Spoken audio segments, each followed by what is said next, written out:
Tele Brasil Notícias. Olá, está começando a sua edição semanal do jornal Tele Brasil Notícias, que hoje terá os seguintes destaques. A AGU entra com ação contra a Enel no valor de mais de R$1 bilhão. Falaremos também do Brasil e a seca extrema na região amazônica, que acaba afetando com isso milhares de crianças. Estaremos abordando a questão de leitura, que é um levantamento da Câmara Brasileira do Livro, mostra que quem é amante de literatura ainda prefere ler aquele antigo livro naquele papel específico. Tudo isso e muito mais outras informações no ar nesta edição. Então, vamos a ela. No ar.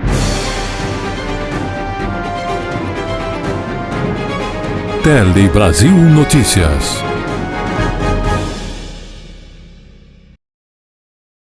Muito bem, começamos a edição do jornal Tele Brasil Notícias falando sobre uma questão que envolve aí aquele desgastes com a questão de energia aqui em São Paulo. Por isso, a Advocacia Geral da União entrou com uma ação contra a Enel, uma empresa de energia elétrica que atende aqui a Grande São Paulo. E nessa ação, o valor total ultrapassa o total de R$1 bilhão. Vamos observar mais detalhes. A ação civil pública foi apresentada hoje na Justiça Federal em São Paulo. No pedido, a AGU afirma que a Enel escolheu aumentar os lucros da operação em vez de realizar os investimentos necessários para manter a qualidade mínima do serviço, conforme previsão legal e as regras do setor elétrico brasileiro. Além dos R$260 milhões a serem destinados para o Fundo de Defesa dos Direitos Difusos, a Advocacia Geral pede uma indenização para cada consumidor que ficou por mais de 24 horas sem energia após o temporal do começo de outubro em São Paulo. Nesse caso, o pedido é de R$500 por consumidor para cada dia sem energia. Vamos agora também falar de produção industrial brasileira, que cresceu 3,4% no mês de setembro. Inclusive, são dados que foram divulgados pelo IBGE. Vamos acompanhar que tipo de crescimento está sendo oferecido e quais são as projeções. Fazem parte da PIM, a Pesquisa Industrial Mensal. Na comparação com agosto, o crescimento de setembro foi de 1,1%, com destaque para os aumentos de produção registrados em Goiás, Espírito Santo, Santa Catarina e Rio Grande do Sul. A análise feita pelo IBGE é de que esse crescimento de setembro compensa uma retração observada em julho e reflete a melhora do mercado de trabalho e o aumento da renda das famílias. Vamos então agora falar de saúde e dos escorpiões, que é uma das principais preocupações e medos que os pais e mães sofrem quando tem criança pequena em casa. É a picada de escorpião. E é interessante que você fique atento a esse período de chuvas, porque favorece ao aparecimento desses animais. Vamos observar. Thomas foi picado por um escorpião há 2 anos e chegou a ficar em estado grave, internado na UTI por 100 dias. A carga de veneno foi alta, atingiu o coração e o fez passar por 20 cirurgias. A lesão foi muito grave no cérebro e ele ficou com paralisia cerebral, esse é o diagnóstico. A gente tem conseguido pelo menos trazer, por exemplo, para cá, para essa escolinha, que é um momento que ele sai de casa, isso faz falta, ele poder sair de casa, ouvir outros sons, sentir outros ares. Os médicos reforçam o alerta. A taxa de letalidade aumenta quanto maior for o tempo entre a picada e o atendimento. Se for um acidente moderado ou um acidente grave, a única coisa que neutraliza o veneno, do escorpião é o soro anti-escorpiônico. Uma coisa que é importante é que nós só temos soro anti-peçônia nos hospitais públicos. Ele teve um atendimento rápido, ele foi atendido no HRT, no tempo certo, ele chegou vomitando muito, então isso indicava gravidade. O que determinou foi a quantidade mesmo de veneno, porque no caso dele, como ele estava deitado, foram 5 picadas, porque ele tentou mexer a cabecinha e ele ficou picando muito em uma área vascularizada, né? Pela primeira vez, o Brasil passou de 200 mil notificações de acidentes com escorpiões. O dado do Ministério da Saúde aponta que o ano passado teve mais de 20 mil registros em relação a 2022.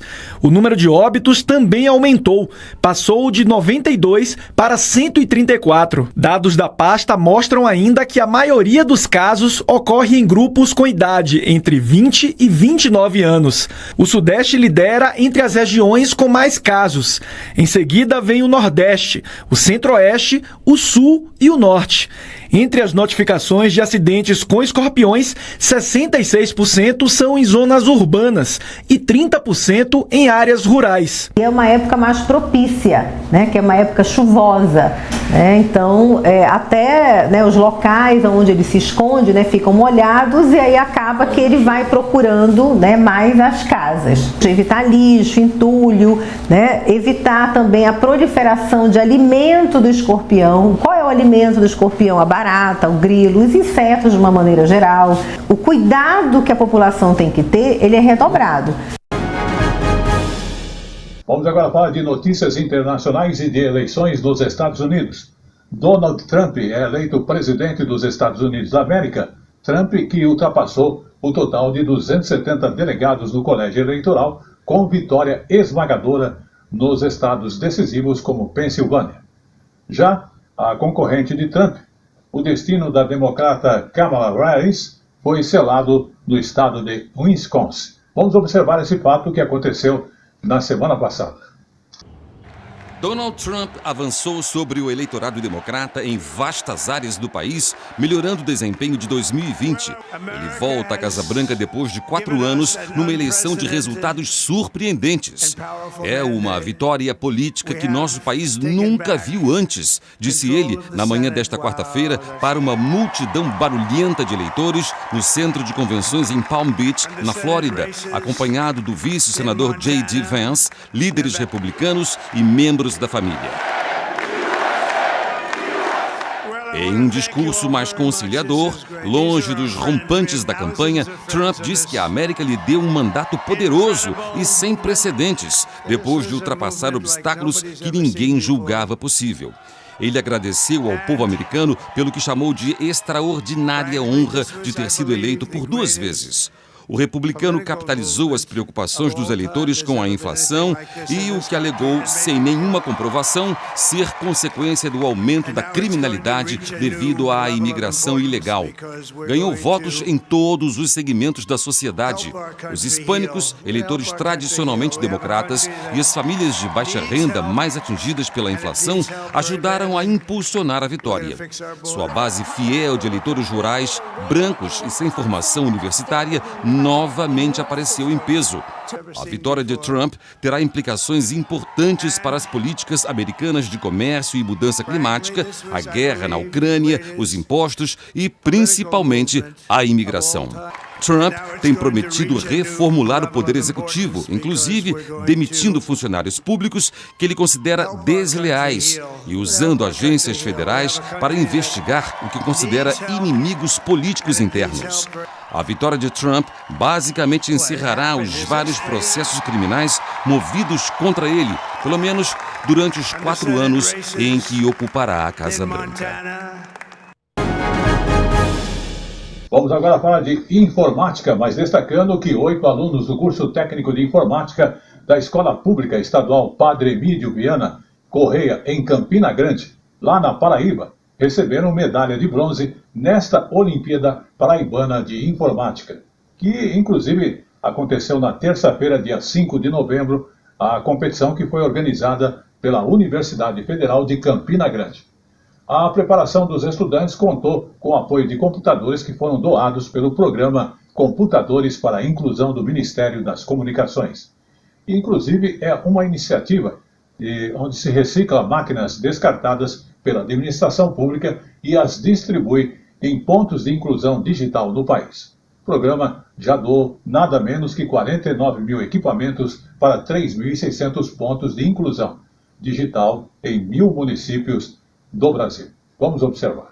O programa Computadores para a Inclusão recicla máquinas da administração pública que seriam descartadas por estarem obsoletas ou danificadas. Após passar por centros de recondicionamento, esses computadores vão para pontos de inclusão digital espalhados por todo o país. Em 14 anos, o programa já doou quase 50 mil equipamentos para 3.600 locais em mais de 1.000 municípios. Os computadores doados são recebidos por entidades públicas em geral, né?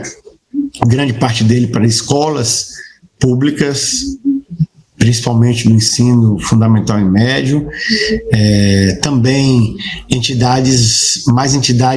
grupos, comunidades mais carentes, né, como citei, quilombolas, indígenas, algumas comunidades de mulheres fragilizadas, comunidades de imigrantes também fragilizados, moradores de rua, inclusive, a gente montou centros já para moradores de rua poderem voltar ao mercado de trabalho, né, por meio da utilização desses computadores. A iniciativa, além de ser sustentável, já que dá destinação correta a toneladas de resíduos eletrônicos, capacita alunos, promovendo a inclusão digital, além de gerar emprego e renda. Esse programa, quando a gente acompanha o resultado prático, a gente vê que ele é importantíssimo, que ele muda de fato a vida das pessoas. Nós temos, né, primeiro, a doação de equipamentos. Você já traz as pessoas para um ambiente digital, você inclui digitalmente aquelas pessoas que não têm acesso a dispositivos.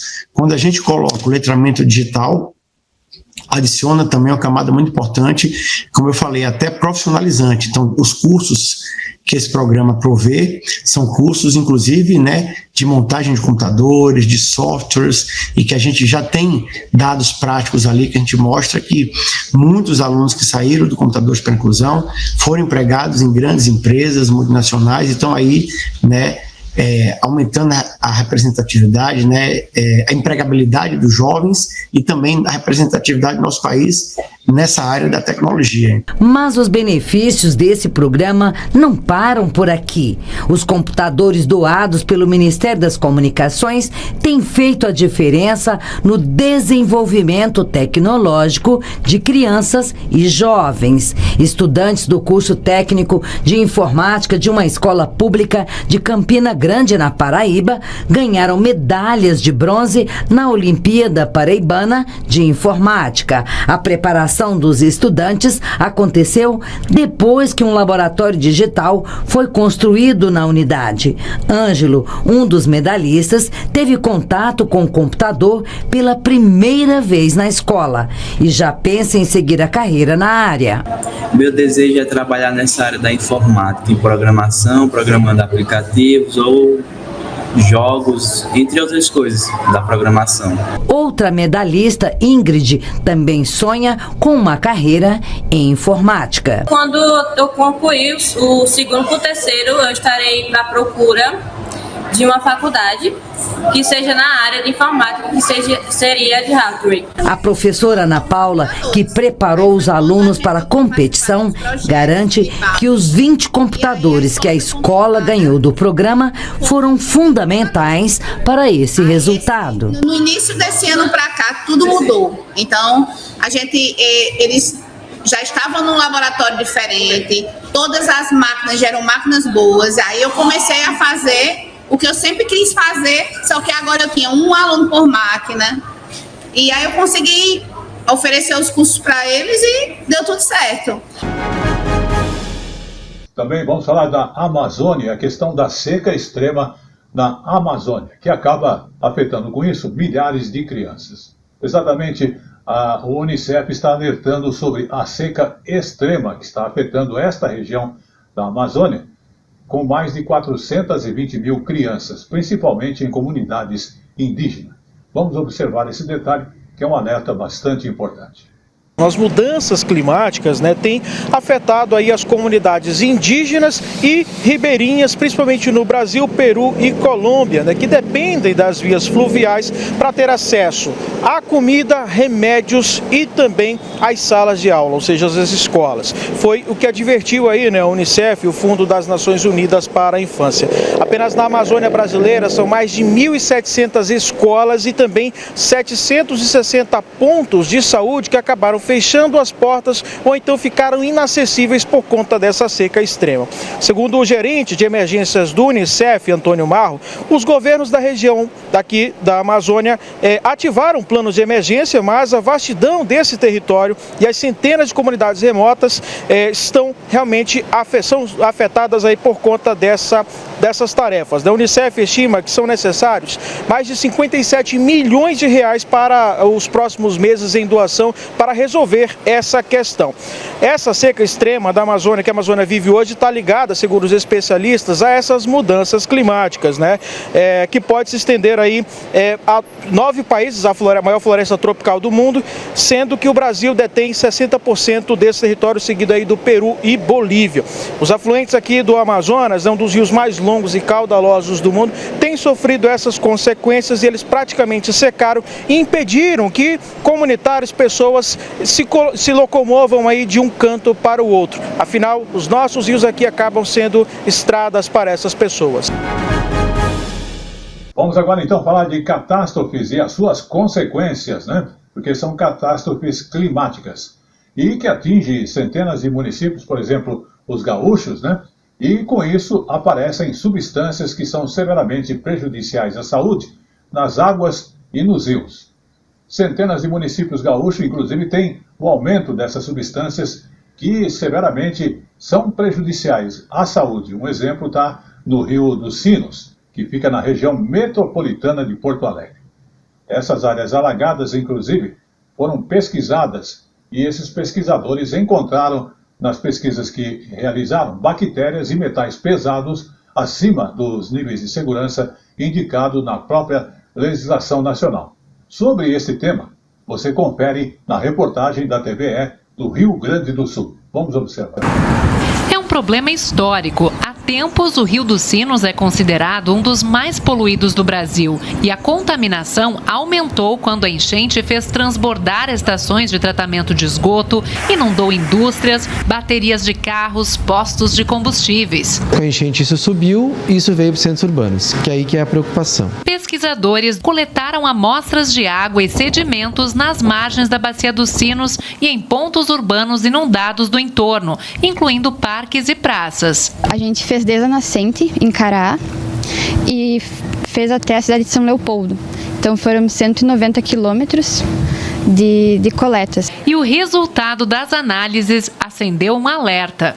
Depois da enchente, a presença de bactérias e metais pesados atingiu níveis preocupantes, acima dos valores de prevenção recomendados pelo Conselho Nacional do Meio Ambiente. Isso representa risco de contaminação. É uma ameaça à saúde das pessoas. Os níveis que nós encontramos, eles são baixos ainda, mas isso são alguns metais que podem ser cumulativos. A gente tem uma horta lá no local que pegou a enchente, continua a horta lá, a gente vai comer alguma fruta, algum legume daquela horta, isso vai acumular no organismo. Com o tempo, esse acúmulo pode causar problemas no sistema neurológico e no fígado, pâncreas, até mesmo aumentar o risco de câncer. Foram encontrados metais perigosos, como mercúrio, cádmio e cromo. Já entre as bactérias, a Escherichia coli, que vem do esgoto humano, é a que mais preocupa. São bactérias patogênicas, Elas podem trazer algumas consequências mais sérias quando em contato com seres humanos, podem gerar infecções, especialmente da parte gastrointestinal, o que pode ser potencialmente mais perigoso para crianças, idosos. Um perigo que se espalhou pelas áreas alagadas e pode estar escondido na areia da pracinha onde as crianças brincam, por exemplo. Mas como minimizar os riscos? A sugestão é remover o solo de forma superficial, pelo menos, daqueles pontos onde eu mais tenho concentração e substituir aquela areia ou aquele local ali. Principalmente principalmente onde houver maior circulação de pessoas. E os pesquisadores pretendem continuar monitorando os níveis de contaminação com análises periódicas, pelo menos uma vez por semestre. O próximo estudo deve ser concluído ainda em novembro. E chegou agora no Tele Brasil Notícias o nosso Momento Jurídico. Momento jurídico para a ação de busca e apreensão, que não exige audiência de conciliação ou mediação. A audiência de conciliação ou mediação não é obrigatória na ação de busca e apreensão de bem em alienação fiduciária. O entendimento é da terceira turma do STJ. A alienação fiduciária é uma forma de garantia em que o devedor transfere a propriedade do bem ao credor até a quitação da dívida. O devedor continua a usar o bem, mas só volta a ser o proprietário após o pagamento total. A norma que regulamenta a garantia é o Decreto-Lei 911 de 1969, que permite que o credor, em caso de inadimplência, recupere bens alienados fiduciariamente por meio de busca e apreensão rápida. O devedor tem 5 dias após a apreensão para quitar a dívida e reaver o bem. Se o prazo expirar sem pagamento, a propriedade do bem é consolidada em favor do credor. Em um caso que chegou ao Superior Tribunal de Justiça, uma administradora de consórcio ajuizou a ação de busca e apreensão devido à falta de pagamento das parcelas de um financiamento garantido por alienação fiduciária. Em contestação, o devedor reconheceu o débito e solicitou ao juiz que fosse reconhecida a renegociação da dívida com a concessão do depósito. A Justiça do Piauí julgou procedente o pedido de busca e apreensão e afastou o requerimento do réu por se tratar de pedido genérico. Além disso, a Justiça Estadual entendeu que não ficou configurada a nulidade suscitada na apelação devido à não realização da audiência de conciliação.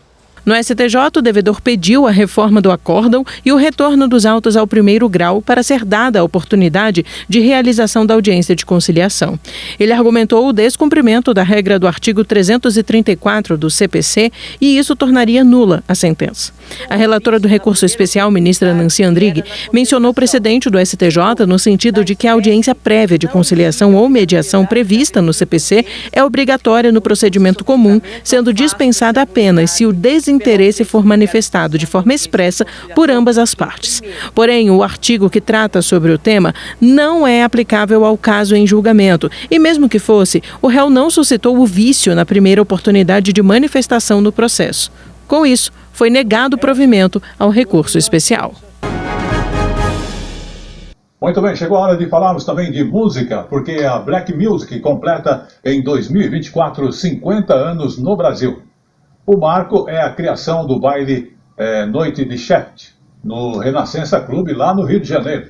Todo mundo praticamente conhece o Renascença, e se não conhece, conhece pelo menos o produtor cultural, o Dom Filó.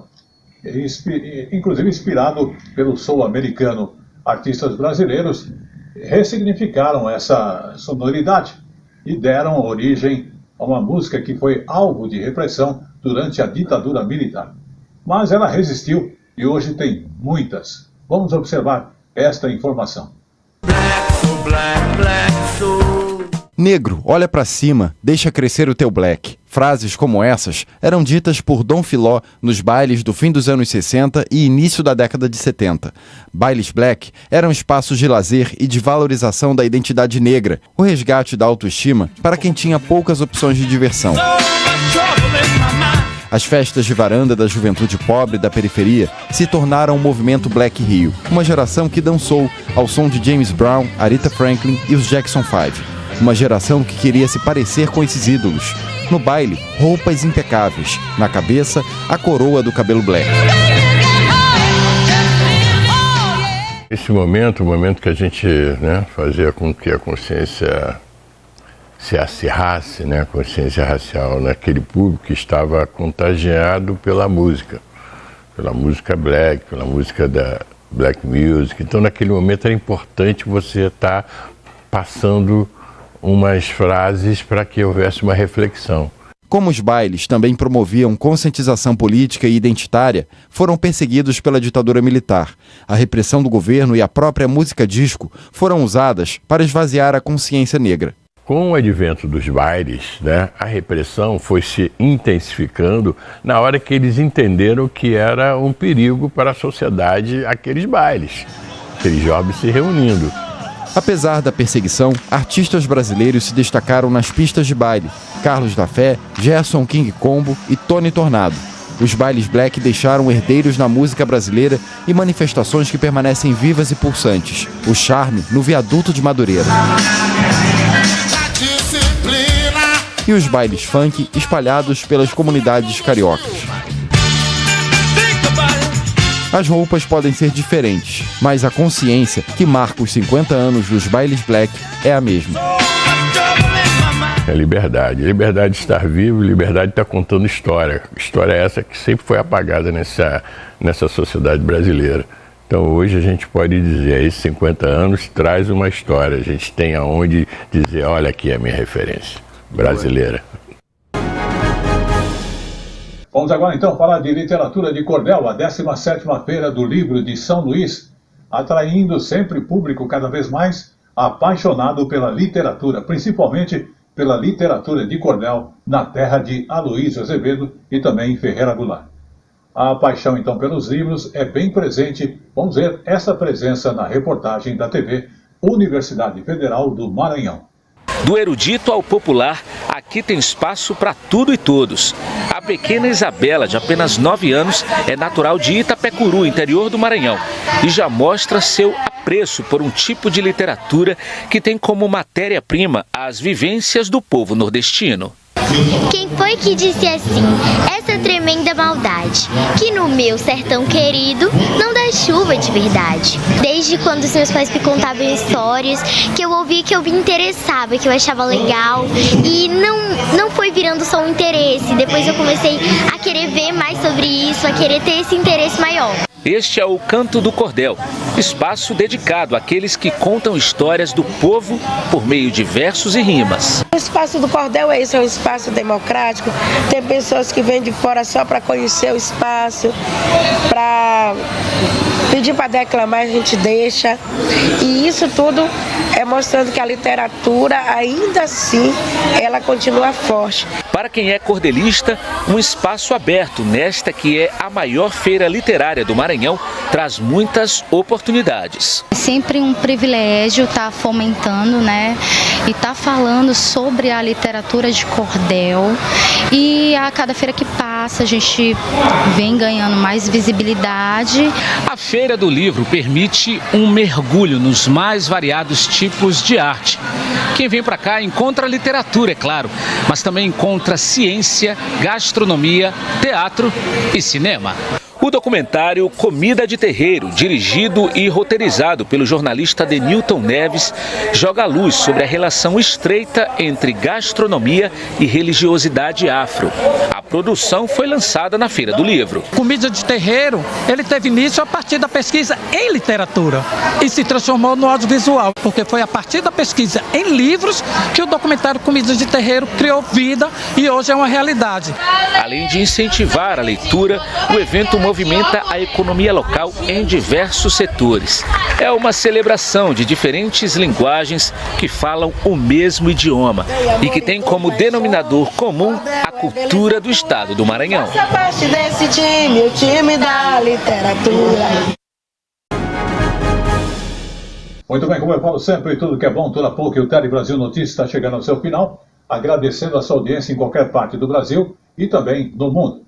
Mas antes, temos sempre aquela matéria especial. Vamos novamente falar de literatura e os amantes que ainda preferem ler aquele livro no papel, segundo o último levantamento, inclusive, da Câmara Brasileira do Livro. Mais de 50% dos leitores escolheram esse método. E na capital de São Paulo, até o domingo estava acontecendo o evento, as pessoas com esse perfil tiveram então a oportunidade de estar perto de 226 editoras na Festa do Livro da Universidade de São Paulo, a USP. Vamos observar.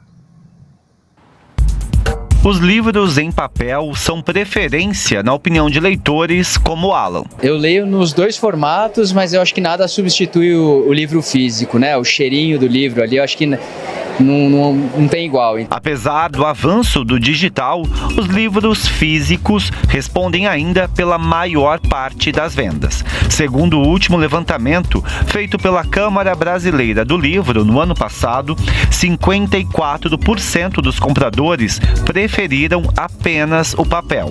Cerca de 30% fizeram uso também do digital e só 15% leram apenas livros digitais. O interesse do brasileiro pelo livro físico é constatado aqui na Festa do Livro da USP, em São Paulo. São 150 mil títulos. E o que não falta por aqui é leitor. São cerca de 10 mil por dia. Os descontos são um dos principais atrativos. Todos os livros são vendidos por pelo menos a metade do preço. Consegui comprar um livro por R$11, eu estou muito feliz. São 226 editoras participantes da feira. Wesley trouxe até uma mala para carregar os livros. Estava aguardando já para esperar a feira para comprar, né? São de coleções grandes, né? Vai fechar agora, né? Vai ser oportunidade agora. Livro impresso ou digital, o que motiva mesmo essas pessoas é o gosto pela leitura. Ler é gostoso por conta disso. Você conhece outras formas de existir no mundo, você se inspira, você está em contato com tudo isso que não deixa a gente esquecer porque a gente está aqui.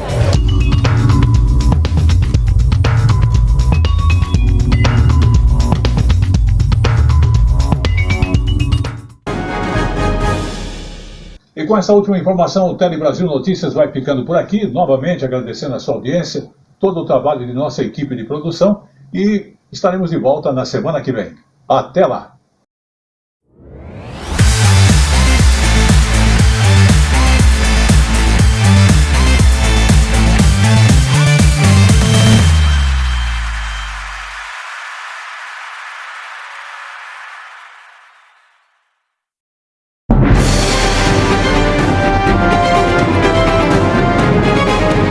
Tele Brasil Notícias.